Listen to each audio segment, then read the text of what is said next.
Hello and welcome to Star Festival Corporation. मेरा नाम यशदीप मलिक है। आशा करता हूँ आप लोग सभी स्वस्थ होंगे।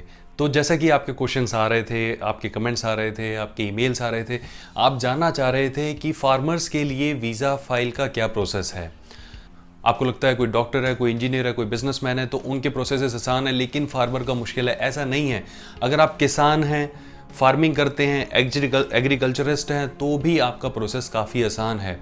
ये वीडियो देखने के बाद आपको ये प्रोसेस बिल्कुल समझ में आ जाएगा कि बिल्कुल भी मुश्किल नहीं है, बिल्कुल आसान है, आप खुद भी इसे कर सकते हैं। तो आइए जानते हैं ये प्रोसेस क्या है, किस तरीके से है। आप अपने पास पेन कॉपी कुछ रखें या इस वीडियो को सेव कर लीजिए। चैनल को ज़रूर सब्सक्राइब करें क्योंकि ऐसी इन्फॉर्मेटिव वीडियोस फ्यूचर में भी अपलोड होंगी। कोई क्वेश्चन कंसर्न हो तो भी आप कमेंट में मेंशन कर सकते हैं। हम पूरी कोशिश करेंगे जल्द से जल्द उसका रिप्लाई करने का। तो आइए जानते हैं।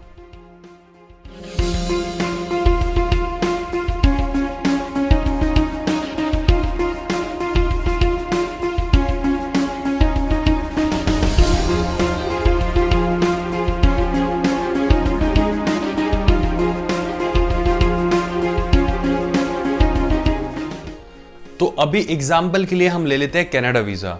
आप एक फार्मर हैं, फार्मिंग करते हैं, एग्रीकल्चरिस्ट हैं, ज़मींदार हैं और आप कनाडा वीज़ा अप्लाई करना चाहते हैं, तो उसके लिए आपको क्या करना होगा। सबसे पहले आपको डॉक्यूमेंट्स समझने होंगे। जब तक आप अच्छे से डॉक्यूमेंट्स नहीं समझेंगे तब तक आप अपनी वीज़ा फाइल नहीं प्रिपेयर कर पाएंगे, अपने लिए स्ट्रॉन्ग प्रोफाइल नहीं बिल्ड कर पाएंगे। तो समझते हैं कि डॉक्यूमेंटेशन क्या चाहिए होते हैं।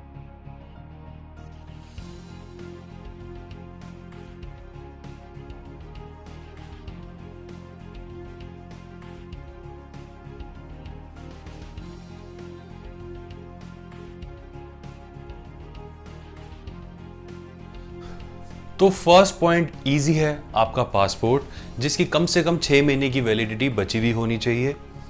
सेकंड, आपकी फ़ोटोग्राफ्स आपके पास कम से कम 2। हम हमेशा सुझाव देते हैं कि आप ज़्यादा ही फ़ोटो रखें, कई बार फ़ोटो लगाते हुए ख़राब हो सकती है। तो 4 फ़ोटोज़ आप अपने पास रखें। उनका कन्फिग्रेशन रखें 35x45 mm के साथ, वाइट बैकग्राउंड, मैट फिनिश। 80 से 70% के आसपास फेस फोकस उसमें रखें।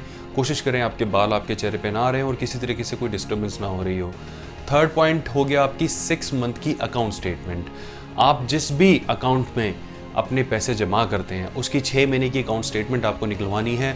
ये अकाउंट स्टेटमेंट बैंक द्वारा स्टैम्प्ड होनी चाहिए, मैनेजर के साइन होने चाहिए। नेक्स्ट पॉइंट आपके 2 to 3 ईयर्स की आईटीआर। आईटीआर का मतलब होता है इनकम टैक्स रिटर्न। अब आप ये सोच रहे होंगे फार्मिंग जो है वो टैक्स के अंदर नहीं आता, लेकिन आप जीरो पे, नील पे भी आईटीआर फाइल कर सकते हैं। आप किसी भी सीए से कंसल्ट करें, जिसको भी आप जानते हो, सर्कल में हो, आप उनसे कंसल्ट करें। आप उनको बोलें आप मेरी इनकम टैक्स रिटर्न फाइल करें, चाहे नील पे फाइल करें। नील पे फाइल करने का मतलब है कि मेरी इनकम तो ये है, ये सारी फार्मिंग से है, लेकिन मैं इनकम टैक्स नहीं दे रहा क्योंकि गवर्नमेंट ऑफ इंडिया ने इनकम टैक्स नहीं अप्लाई कर रखा फार्मिंग आउटपुट के ऊपर। तो आप नील पे भी कर सकते हैं। अगर आपके पास आईटीआर 3 साल की, 2 साल की नहीं है तो आपको ये कंफ्यूजन है कि मेरे पास तो आईटीआर ही नहीं है, एटलीस्ट इस साल की तो आईटीआर आप बनवा ही सकते हैं। उसके अलावा अगर पिछले साल के फॉर्म 16 हैं तो वो भी चल जाएंगे। वो नहीं भी है तो भी कोई प्रॉब्लम नहीं है। आप कोशिश करें बाकी सारे डॉक्यूमेंट्स आपके बिल्कुल कंप्लीट हों। नेक्स्ट पॉइंट हो गया जे फॉर्म या इस जैसा सिमिलर डॉक्यूमेंट। जे फॉर्म एक्चुअली एक नॉर्थ इंडिया का कंसेप्ट है। जब भी कोई किसान अपनी फसल सरकार को बेचता है या किसी मिडिल मैन को बेचता है, किसी डीलर को बेचता है, तो उसको उसके बदले में पैसे मिलते हैं। एक रिसिप्ट मिलती है कि आपने, मान लीजिए आपने 2 टन गेहूं मुझे बेचे हैं या 15 क्विंटल आपने चावल मेरे को बेचे हैं, तो मैं आपसे ये 15 क्विंटल चावल लेता हूं और आपको उसके बदले में पैसे देता हूं। उसकी एक रिसिप्ट होती है। नॉर्थ इंडिया में उसे जे फॉर्म कहा जाता है। बाकी जगहों पर भी उसका कुछ ना कुछ डेफिनेटली नाम होगा, चाहे आप बंगाल में हो, असम में हो, केरल में हो, डेफिनेटली उसका कोई ना कोई नाम होगा। नहीं भी है वो रिसिप्ट की कॉपी चाहिए होगी। अब वो रिसिप्ट जो होती है वो लोकल लैंग्वेज में होती है। अगर आप केरला में हैं तो मलयालम में होगी, आप चेन्नई में हैं तो तमिल में होगी, तो आपको उसे ट्रांसलेट करवाना होगा इंग्लिश में। अगर आप महाराष्ट्र में हैं तो भी आपको ट्रांसलेट कराना होगा। उसको ट्रांसलेट करा के रखें कि आपने इतना अनाज बेचा और उसके बदले आपको ये पेमेंट मिली। वो payment maximum number of times आपके अकाउंट में भेजी जाती है, चेक के द्वारा, डीडी के द्वारा, अकाउंट ट्रांसफ़र। लेकिन कई बार कई किसानों को वो कैश में भी दी जाती है। अगर आप कैश में लेते हैं तो कोशिश करें वो cash as it is account में जमा करवाएं। आपने अपने खर्चे करने हैं, कोई बात नहीं, पहले उसे जमा करवा दें, फिर अकाउंट से निकलवा लें। जहां पर भी आपको खर्चे करने हैं, जिसको भी देने हैं, उससे क्या होगा, अकाउंट से वो जे फॉर्म की रिसिप्ट या आपकी जो आपने जो बेची अपनी अनाज फसल बेचा है उसकी रिसिप्ट मैच कर जाएगी। जब वो मैच कर जाएगी उसे इनकम प्रूव करना बहुत आसान हो जाएगा। नेक्स्ट पॉइंट हो गया आपका जमाबंदी के पेपर्स। जमाबंदी के पेपर्स हो, आपका लैंड ओनरशिप प्रूफ हो, ये कि ये खेत है जी, ये मैं इन खेतों की सिंचाई करता हूँ और इनकी फसल बेच कर आता हूँ, ऐसा कोई प्रूफ होना चाहिए आपके पास। क्या प्रूफ है कि ये जो अनाज आपने बेचा है ये आपका है या आपकी ज़मीन से निकला है। तो जिस ज़मीन का वो अनाज है उस ज़मीन का प्रूफ आपके पास होना चाहिए। वो प्रूफ भी लोकल लैंग्वेज में होता है, कोशिश करें उसको भी आप ट्रांसलेट करवाएं। देखिए, ट्रांसलेट कराने के लिए मैं इसलिए बार बार बोल रहा हूँ क्योंकि जब भी आप कनाडा का वीज़ा ऑफलाइन अप्लाई करेंगे तो ये डॉक्यूमेंट्स इंग्लिश में आपको जमा कराने होते हैं बायोमेट्रिक के दौरान।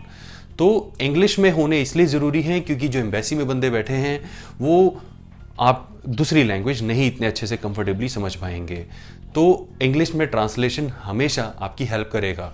ट्रांसलेशन भी एक अच्छी जगह से करवाएं, ट्रांसलेटर की स्टैंप लगी हो, जिसने भी उसको ऑथराइज किया हो उसकी स्टैंप लगी हो। नेक्स्ट पॉइंट है लैंड ओनरशिप डॉक्यूमेंट।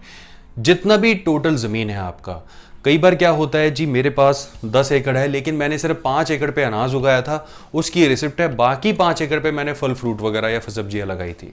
कोई बात नहीं, आप 10 के 10 एकड़ की ज़मीन या टोटल जितनी भी ज़मीन है उसके डॉक्यूमेंट दिखाइए।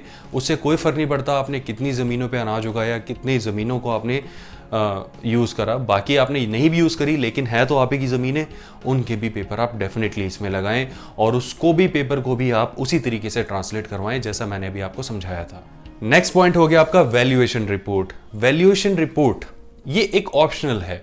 वैल्यूएशन रिपोर्ट काफ़ी लोगों में एक बड़ी गलत धारणा है कि ये मैंडेटरी डॉक्यूमेंट है। ये कोई मैंडेटरी डॉक्यूमेंट नहीं है। आप वैल्यूएशन रिपोर्ट बनवाते हैं बेसिकली इसलिए बनवाते हैं, आप काउंसलर को ये बताना चाह रहे हैं कि मेरे पास ये सारी ज़मीनें हैं, उनकी ये वैल्यू है मार्केट में, मेरे पास मेरा ये घर है उसकी ये वैल्यू है मार्केट में, इसके अलावा मैंने सोना भी लिया हुआ है उस सोने की ये वैल्यू है, तो ये टोटल सारा मिला के मेरे पास इतना है। ये रिपोर्ट बनाता है जो आपके सीए हो या आपके आर्किटेक्ट हो, वो एक तरह से बना के आपको दे देते हैं कि जी आपने जितने भी डॉक्यूमेंट दिखाए हैं उस हिसाब से आपकी टोटल वर्थ ये है। उसकी कॉपी आप अपनी फाइल में लगा सकते हैं। देखिए, मैं फिर कह रहा हूँ ये एक ऑप्शनल है, ये मैंडेटरी नहीं है। आप ये ना सोचें इसे लगाने के बाद वीज़ा फाइल आपकी डेफिनेटली अप्रूव हो जाएगी, ऐसा नहीं है। लेकिन अगर आपके पास काफ़ी सारी प्रॉपर्टीज़ अलग अलग जगह पर है तो एक वैल्यूएशन रिपोर्ट आप बना सकते हैं। नेक्स्ट पॉइंट हो गया all property FD PF documents etcetera. मतलब आपके जितने भी एसेट्स हैं, चाहे आपके नाम पे कोई भी प्रॉपर्टी है, घर है, आपका कोई फिक्स डिपॉजिट है, कोई प्रोविडेंट फंड है, म्यूचुअल फंड है, या कोई भी ऐसी इन्वेस्टमेंट आपने की हुई है, यहाँ तक कि आपने इंश्योरेंस पॉलिसीज भी ली हुई है या आपने हेल्थ इंश्योरेंस के कवर लिए हुए हैं, आप उसको भी, उनके पेपर्स को भी इसमें लगा सकते हो। तो ये सारा डॉक्यूमेंटेशन है जो आपकी तरफ से चाहिए होता है। इसके अलावा ट्रैवल आइटनरी, होटल वाउचर्स और फ्लाइट टिकट्स आइटनरीज भी आप इसमें चाहें तो लगा सकते हैं। ये किसी भी ट्रैवल एजेंट से आप ले सकते हैं। अदरवाइज आप इंटरनेट पे रिसर्च करके जो भी आपको अच्छी आइटनरी लगती है कि मेरे को पहले दिन ये घूमना है, दूसरे दिन यहाँ जाना है, तीसरे दिन यहाँ जाना है, तो उसका एक स्केच बना के प्रिंट लगा सकते हैं, उससे सेल्फ अटेस्ट कर सकते हैं। आपके पास ये ऑप्शन भी होता है। ये सारे डॉक्यूमेंटेशन के साथ फिर आपको वीज़ा फॉर्म फिल करना होता है। वीज़ा फॉर्म को बहुत केयरफुली फिल करना होता है। वीज़ा फॉर्म में कोई बाहर की चीज़ें नहीं होती, सारी आपसे रिलेटेड होती हैं।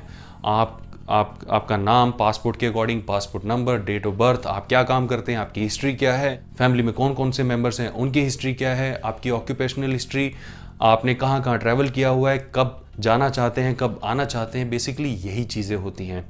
वीज़ा फॉर्म को बहुत ध्यान से फिल करें।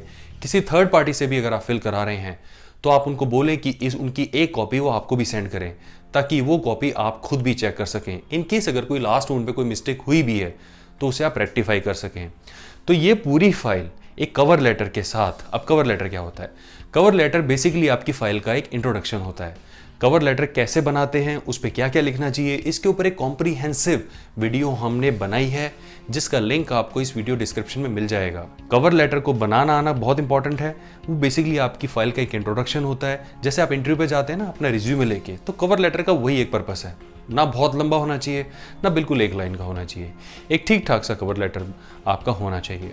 उसके साथ अपने सारे डॉक्यूमेंट्स आप जमा करवाएं। अपनी अपॉइंटमेंट लेनी होती है आपको।